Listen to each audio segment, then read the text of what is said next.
Je suis Nicolas Boudreau, conseiller à l'Agro-Centre Saint-Hyacinthe. On est présentement à Saint-Guillaume, à la ferme L'Arche du Ruisseau, avec M. Jean-François Harpin. Pouvez-vous nous faire un portrait de votre entreprise, un petit peu les rotations, les grandeurs en régie biologique que vous avez? Oui, on est en régie biologique depuis 1995. On cultive 410 hectares. C'est réparti en 3 cultures, maïs, soya, céréales. Les céréales un petit peu diversifiées, blé, seigle, orge de brasserie. Puis on utilise aussi beaucoup les intercalaires, les engraveurs pour fertiliser les sols. Là. Et on voit ici présentement, il y a beaucoup de trèfle rouge. On est sur un retour de céréales. C'est quoi votre méthode d'implantation puis votre méthode de gestion là-dessus? La méthode d'implantation, on fait le semis, un semis pratique conventionnelle. Le trèfle est semé, il est semé à la volée à environ 12 kg à l'hectare. Ensuite de ça, pour faire l'enfouissement, on fait juste passer un rouleau brillon, roulemotte, là, type compacteur. Là. Ensuite de ça, le désherbage pour en régie biologique, on a une houe modifiée, qu'on désherbe les céréales à une feuille, entre une et deux feuilles, puis on n'affecte pas trop le semis de trèfle. C'est la méthode qu'on a trouvée, puis pour l'implantation, ben on espère toujours qu'il mouille pour faire une belle implantation, avoir une belle humidité. Puis ça donne un peu le résultat qu'on a présentement.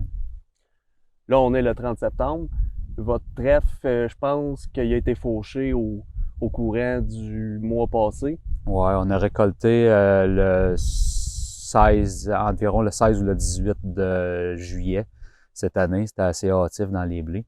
Le fauchage a été effectué peut-être 7 jours après, là, vers le 26, là, quelque chose comme ça, le 26-28 de juillet. Là, on le fait pourquoi? Pour la reprise du blé, la reprise du trèfle, pour qu'il y ait une plus belle levée, puis pour que ça fasse du talage, un peu le même principe que du foin. Puis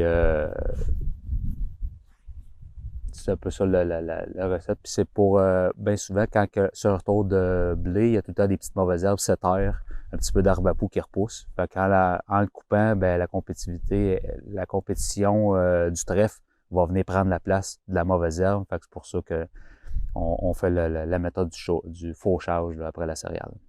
C'est quelle variété de trèfle? Est-ce que c'est du trèfle Huya, du trèfle rouge? C'est du trèfle rouge 2 coupes. Une coupe, 2 coupes. Une coupe. Une coupe, je pense. Trèfle rouge 2 coupes annuelles.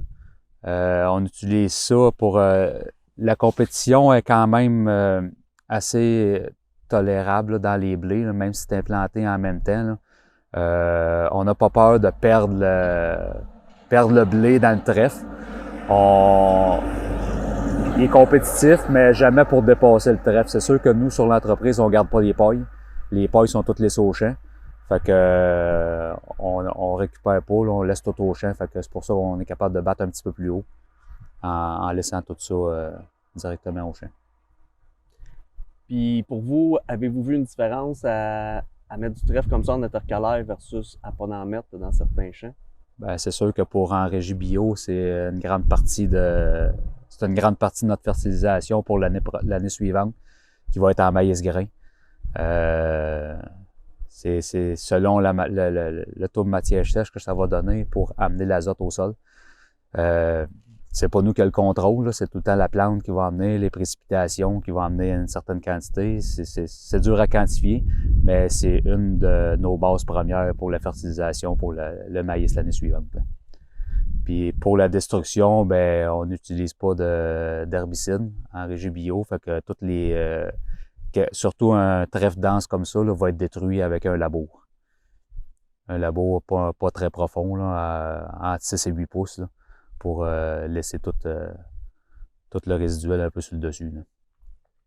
Le labour, il va être fait dans environ 2 semaines, à peu près? Ouais, environ entre le 15 et le 1er octobre, là, quand que la saison tombe un peu végétative, un peu en dormance. Là.